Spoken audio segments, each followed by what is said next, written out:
Hello there, reason people! PoohBear here, and welcome to my channel.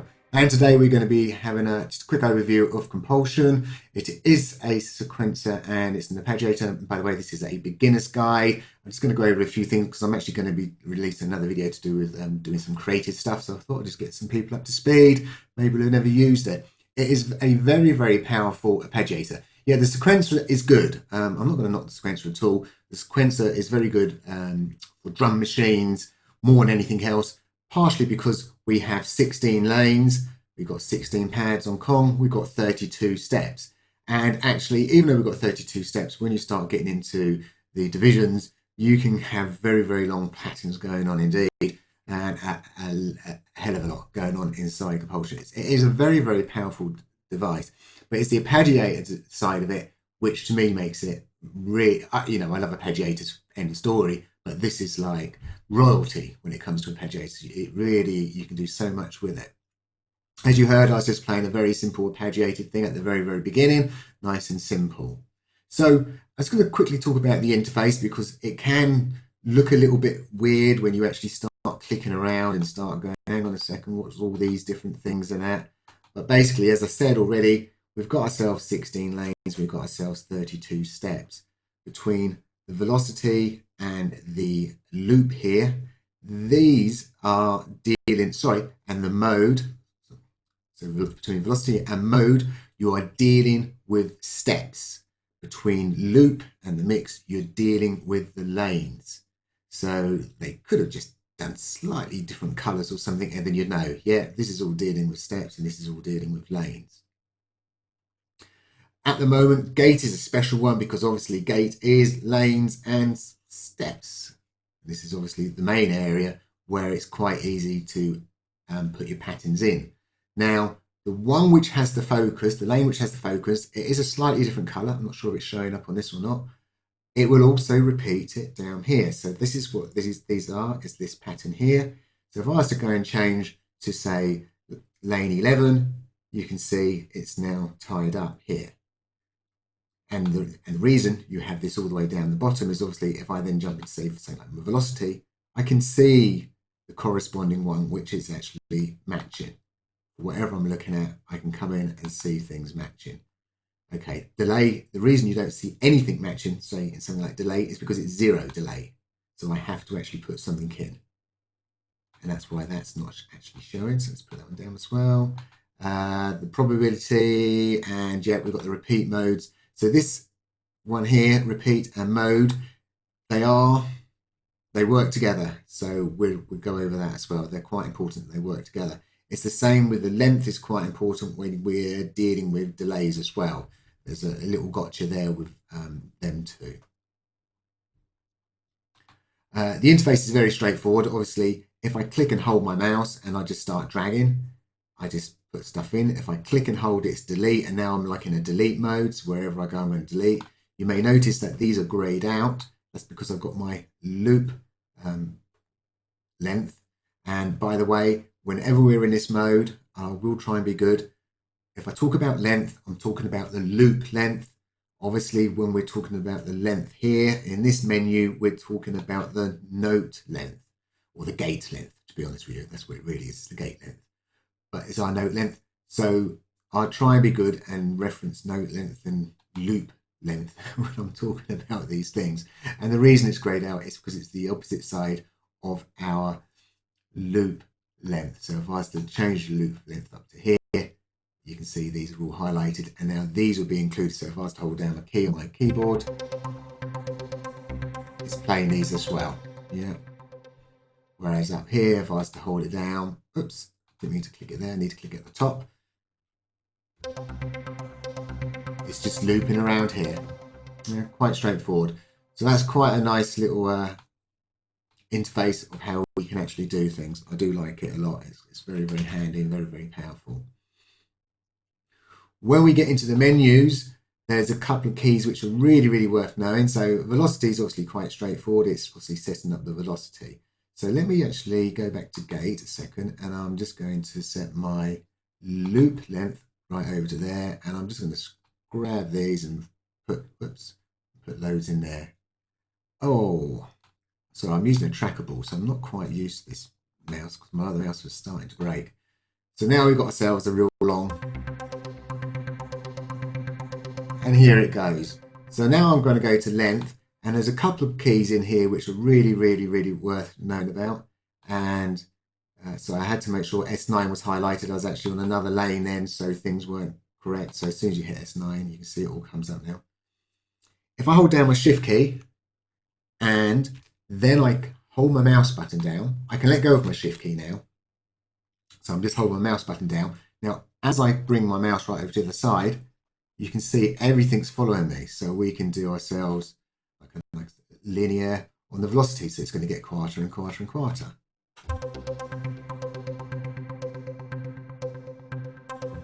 Yeah, so it's just gone nice and quiet. Or I can come over here, and again, I can hold my shift key, then click. So I clicked a bit too early for holding my shift key down. And then obviously we can go up there, and the same thing would apply.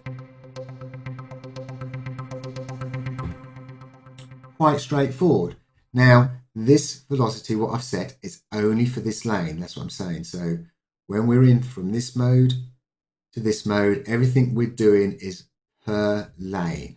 Yeah, so we're changing the steps for that lane. So if I go to 10, you can see it's there, and you can see it's there. There's another lovely little shortcut, which is holding down the Alt key, which I think is the Option key on the Mac. Sorry if it's not. So if I make it nice and low down here, I'm going to hold down my Alt key, and I'm going to click here, here, here, and here. Now, if I go back to my other lanes, you can see they've now followed it. So the Alt key affects all lanes. Quite a powerful key. And there's also nothing stopping me holding down my shift, holding down my Alt, clicking my mouse, and I can, let's just set these to somewhere like there, let go, and then of course all other lanes are now going to follow that. So Alt and Shift are very powerful. The Alt key also works on the move, but we'll have a little bit look at the move a little bit later. So velocity, very straightforward. What velocity is, I'm now going to hold down my Shift and Alt again, click up here roughly and set every single lane roughly round back to what it was. Length. Now, length is obviously straightforward because it's obviously to do with the note length.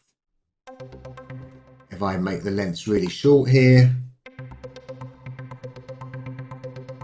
a lot of it will come down to the sound you're playing as well, if you can really hear it or not. Probably not the best sound.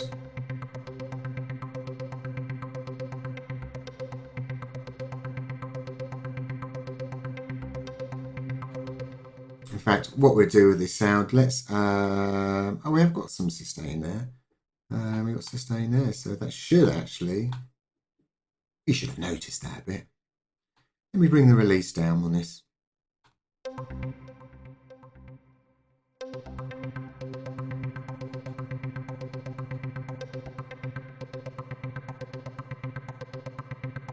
There we go, we can start to hear it now.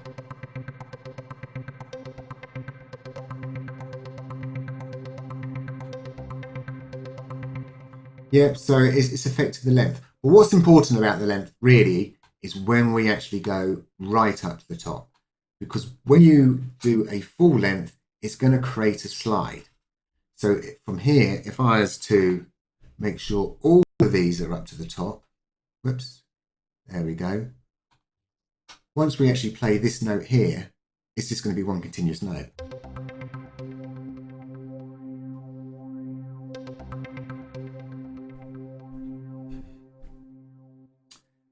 So that's just something what, might catch you out, but this is how we can slide into notes. This is how we could actually even use instruments we've got portamento on. We can make sure they're on the full length. So when we play our next note, because it's touching the notes, the portamento should work, depending on how you got it set up. But it's very powerful of how you can set this up. Now the note, I'm going to jump from the length to the delay, and we'll come back to these two. And the reason I'm going to jump from the length to the delay is because the length fall can have an effect on the delay, or the actual length size actually has an effect on the delay period. So I think what we should actually do is just give ourselves, I'm going to take them out. I'm just going to do something, I'm going to put two notes in.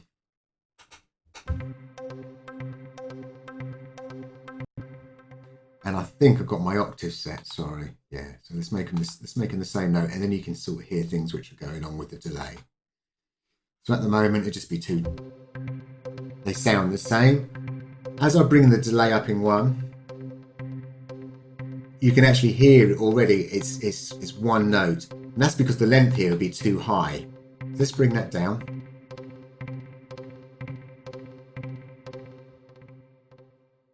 So what's actually happening, without getting too involved, if you can imagine just one of these dots happens to be this long, say, for instance, if my length happens to be halfway and I set my delay to halfway, the delay is going to come up to here and then my length's going to be here, which effectively is going to cause like a slide, just like we did before, where the length up full is going to slide.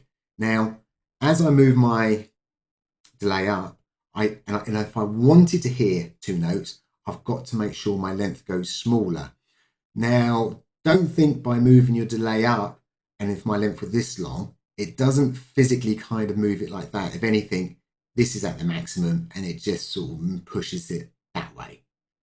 So this will always stay there. It doesn't go over onto the next note, and none of this length will feed into this one. It just pushes it right up to the line, which will cause a slide.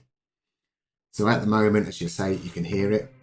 I'm going to push the delay up higher and it's gone. So we've got to go back to the length and bring it down. In fact, if I bring that right down, we can probably push the delay up that little bit more. And then eventually it'll go into one note again. Or it's very hard to tell, to be honest, because it is there. You can hear the difference, but it's very hard. It's very hard to hear that actually you're playing that much ahead of the actual note. Because we're only going into milliseconds really of what you're hearing. But the delay comes in handy, obviously, if you want to play something obviously offbeat, and it gives you can do like flange effects and things if you're using drums. So it's just to bear in mind that the length and the delay do have an effect on each other, just in case you're doing something with the delay and thinking, why can't I hear delaying? Why am I only hearing a note? It's because obviously the length as well would be up here. So you kind of add the two together, and if it goes over 100%, you know you're going to be causing a slide. We have this note option, which is it's a bit of a weird option. I've never really used it in the Arpeggiator side, and in the sequencer side, I have a demonstration of me actually using that note. You can see it in use. It allows us to move this to whatever the incoming notes are. It's not an offset, it's just going to move it. So if I moved it up, I've got to make sure I hold two keys down to be able to hear it. It's something I haven't quite got my head round of what's really going on. I suppose really it'd make more sense if you had it up and then you had an interval set. So on repeat with an interval, because at the moment if I hold the key down, which let me do it this way, you'd see here, these are all going to come up C3. If I change my interval, then they're going to start to go up. So on and so forth. So maybe I'll go into 5.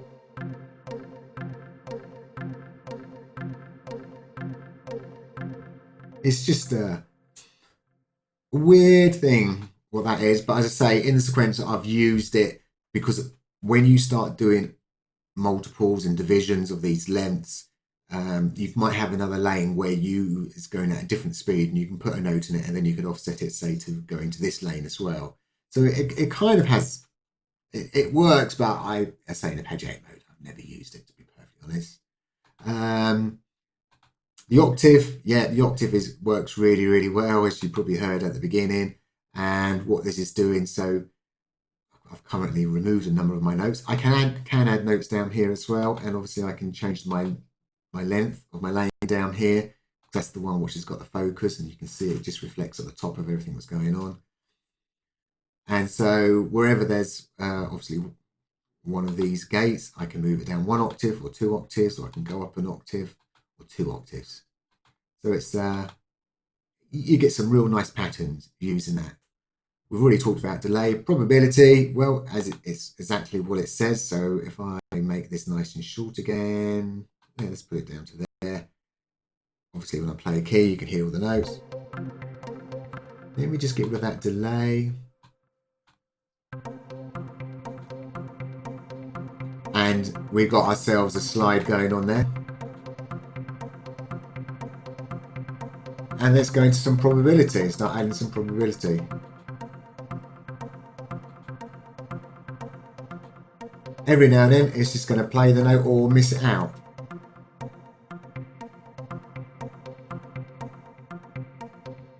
Yes, that's what probability is all about. Again, I find that's a nice one to put on hi-hats or something, so your hi-hats aren't always playing. The mode actually sets what we're going to be, or how we're going to be repeating, and the repeats is how many of that mode are we going to be repeating.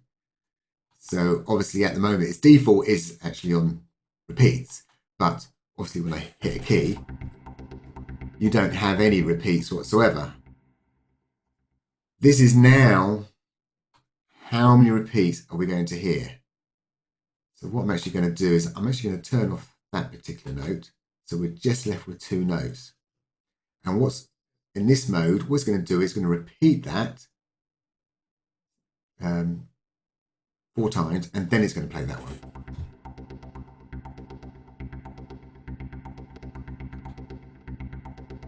But if you notice, it's waiting.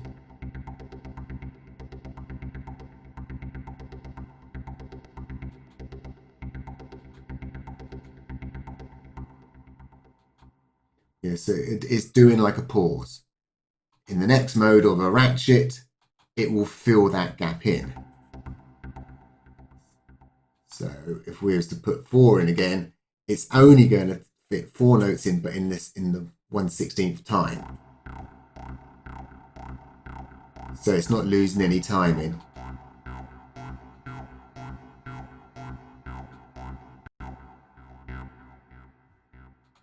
As I said, that one is going to wait. Hold, it's going to hold.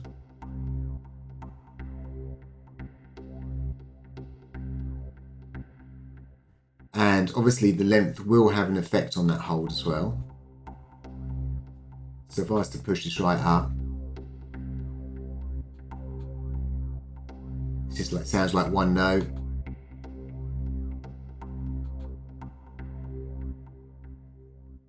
And the last mode is it's going to play it to its desired length, and then it's going to wait. It's not going to be holding it at all. It's going to be blank.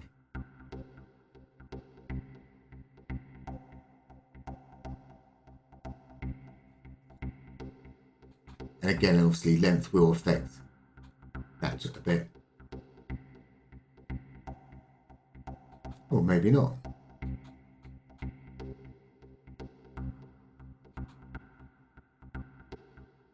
It does affect it, but it's not a great deal.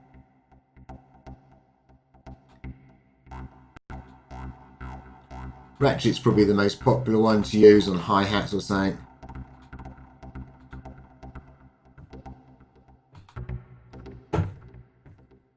Right, moving straight on to loop mode. This just allows us obviously to set all our loops where we want to. As I say, I always tend to set them up top and say Alt key will set them all together. But obviously there's some times when you're going, oh yeah, I want them there, but I only want this one specifically here and this one here. Obviously you could highlight the appropriate lane and then you could set it up at the top. But obviously in loop mode, we can set where we want. It's just an easy way of doing it. Direction, this is purely the direction of what the Arpeggiator is doing. So at the moment, we've actually got nothing really of interest. So if I was to, and what we want to do is set everything to that length, as we've just been doing. So hold my Alt key when I set that. And we didn't have anything else on, did we?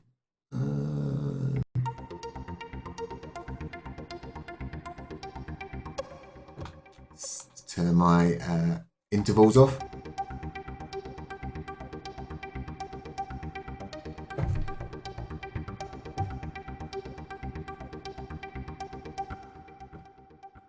sounding a little bit weird to me, that is. Anyway, let's just quickly, there we go. We had a funny octave in there, that's what that was. So if I was in doubt, I'm going to hold my Alt key down here and just scroll across, just in case there's something else going on. So direction, it's going forward. It's now playing backwards.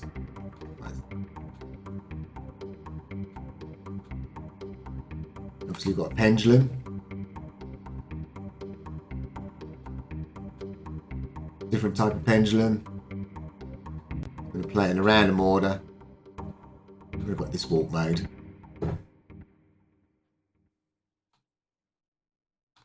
The subtle difference between the two, pendulum is really how it's going to play it. You could think of, just put this over here very quickly, I don't know, something like that. So pendulum 1 would go do, do, do, and then it'll play the note again, and then it'll come down, do, do, and then effectively it'll go around there and play that note again, do, do, do, do, do, do.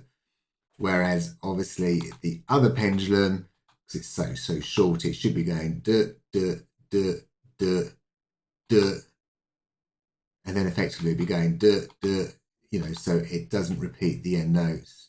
It just keeps going back and forth. Multiply, okay. Let's actually get rid of some of my notes. Let's have a look to see what we've got so we don't get ourselves confused. In fact, we probably will use 2 notes for demonstrating this. If I hear, yes, you can hear it going, but I can speed that up.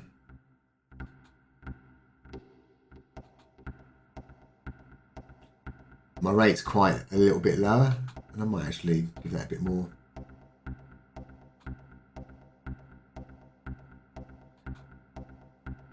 As I say, and that's for that lane only. So if I was to put another note in, so let's put in there, sorry, and let's hold them 2 down.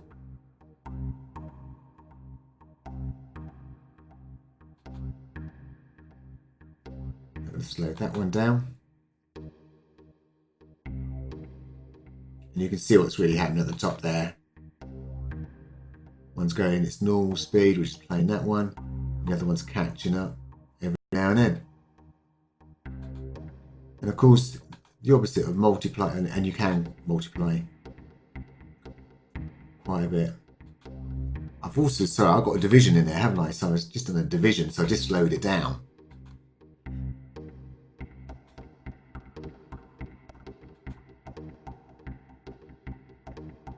And there's nothing stopping you having one really fast and having one really slow.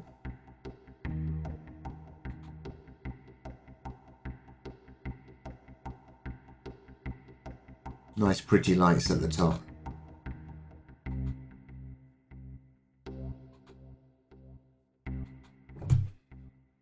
Auxiliary, that's purely to do with CV stuff. So there's actually a CV port on the back. So you've got 16 lanes of CV that you can actually pump out. And there's the mix one at the end, which I don't really know much about. I haven't really used. It's covered most things. Down at the bottom, we had to play with the move. Did I do the move stuff? Oh, that's getting me worried. If I have this lane and say this lane here, this lane's now highlighted. When I move up, it's going to swap them lanes around. It'd be easy if I do it. Something like that makes it a bit more obvious what's going on. Move that one up. You can see it going up. I can hold down my Alt key, move them all down, move them all up, which is quite a handy one. And we've got different modes of the Arpeggiator. We've got different note orders. Obviously, lowest note will always play S9, then it'd be S10, S11. Time would be, obviously, if I held a higher key and then played the lower key, well, the higher key is first, so that'd be that lane, so on and so forth. velocity sensitive one, and we've got a random one, which can be fun to play with. The modes are to do with if I hold 4 keys down, say in this order, so I'm going up, playing higher, it's going to put them in that order. If I had it in reverse, then obviously it's going to put this one here, that one, the next lane, that one, and then that one. So it's effectively reversing. And then we've got some funny odd evens, which would be if I held down 5 keys, effectively S9 would be 1, S10 would be 3, S11 would be 5, 12 would be 2, and S13 would be 4. And then we've got something which is a little bit kind of reverse, which would then we'll do the evens first. So number 2 would be S9, number 4 would be S10, then 1 would be S11, S12, and S13. So it's just the way it's doing it. Repeat modes. Repeat modes. I'm just gonna. Sorry, I just need to get up. Wait, what's going on? I need to move my rack. Something's not quite working. Oh, there we go. So let me just mute that for a moment. When I hold down a key, obviously it repeats absolutely everything. I hold down another key. It has that key, and then it starts duplicating. I hold down a third, and you can see it's holding that key, and it's going up. Now, as I always said to you, I like to start with my S9, and I've got a feeling I've actually scrolled my keys off. So I'm going to, oh, no, I haven't. I've got it out of my normal mode. Thank you. This is the lane where I always start building from more than anywhere else. Why do I start building from here and not down from the bottom? Well, let's say hold one key down, you can see it says C2 quite clearly. Hold another key, C2 and F, because we've got our repeat on. I'm going to hold one more key down, and all of a sudden our C2 is no longer on that bottom row. And our F2 is not on the second row. In fact, our C2 is moved up to the third row. So it changes order because obviously it's the way it's just doing the repeats from this middle bit here. And that's why I always go into the middle. There's a single mode, which is quite handy. I'm only going to hold down one note, and it's only going to ever show one note. 2 notes, 3 notes, 4 notes, so on and so forth. Where I find these two quite handy is the repeat's quite good for rhythmic stuff, and the single is quite good for building or bringing stuff in to build it up. If we can just clean this out, he says, and let's where are we? Do something like that. Unmute.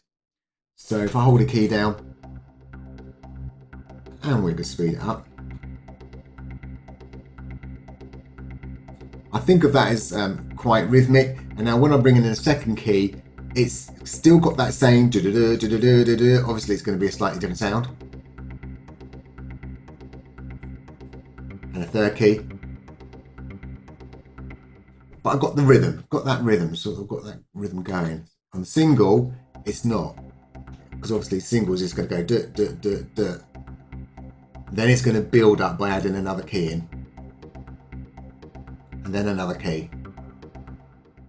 So I think of singles as doing like a bit of the build up, repeat. It's quite good for, you've got rhythmic stuff. And to be perfectly honest, I spend most of my time in the spread mode.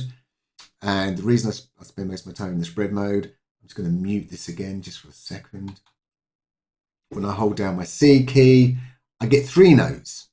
And obviously when I hold down my next key, I get 2 up and 2 down. I hold down another key, I get another 2 up, and I get another 2 down. And my 4th key, well, I filled it all up. But I say there's nothing stopping me grabbing me this and moving it down 2 or 3. I say move it down 2 from now. And then obviously if I need to move that whole pattern down again, I can just hold my Alt key and push the down arrow key and bring everything down for me. Why do I like this mode so much? I'm just going to put this back to the way it was. Is we could have fun with doubling up the notes really with octaves. So if I was to just take this off for a second, and I'm going to move that note up 1, and I'm going to move this one up 2. And the reason I've got to move it up 2 is obviously, as I said, when I push my next key, it's covering 2 notes, so I had to push that up higher. So let's get down and have a quick look at the octaves. So at the moment on this one here, we've got nothing extra. So sorry, I'm going to go back to my gate. Obviously, I can draw some gate stuff in here, but I'm going to deliberately double up that note there, say, and I'm going to double this one up here as well. Obviously, if I hold the key, you're not going to hear any different. You can sort here and there. It might sound a lot better if I go higher. Yeah. So you can hear it there.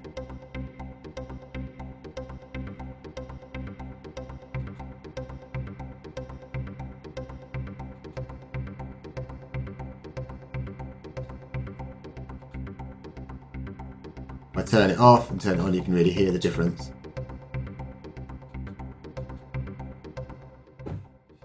And that's what I like using the spread mode. It's because I end up doubling up a lot of things, and yeah, you can have quite a bit of fun with that. Obviously, we've got a hold, so you don't have to hold your keys down. There's a re-trigger mode. Under the tools, you can do copy patterns, copy lanes, and all sorts of other bits and bobs. We've got the shuffle, and that is controlled by the groove mixer. So yeah, so shuffle on in the groove mixer. It's the global shuffle in the groove mixer. That's it. It's the global shuffle in the groove mixer. I think I have virtually covered everything, and all I can say is I'm going to be doing another project where I get a little bit more creative and I do quite a few different things with compulsions, and I'm going to grab in some other devices. I don't know if I'm going to be using this device or not. I don't know. Oh, I know what I was going to show you. Over here, I just got this simple retro beats, and I've got this very, very simple pattern. As you can see, it's very, very simple. But I am making use of some divisions, and I am making some use of the note. As I said, I wasn't going to use the note. I am using the note in here. So let's actually just hear this, considering we've only got 1, 2, 3, 4 gates. What do we get out of it?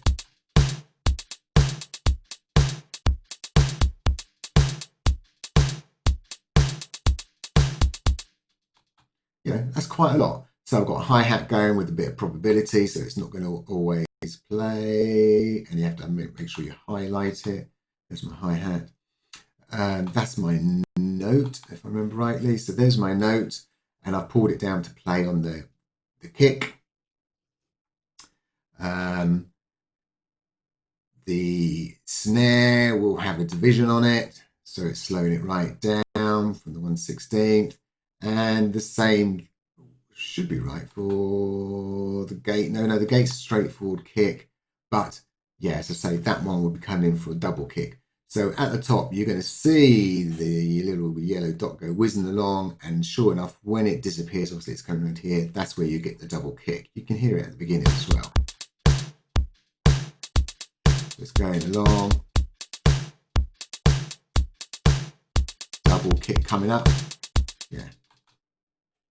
But the more to the point is, we've got very little going on. We've got ourselves a drum pattern. So you can try and imagine that obviously we can do different lengths, we can do different speeds.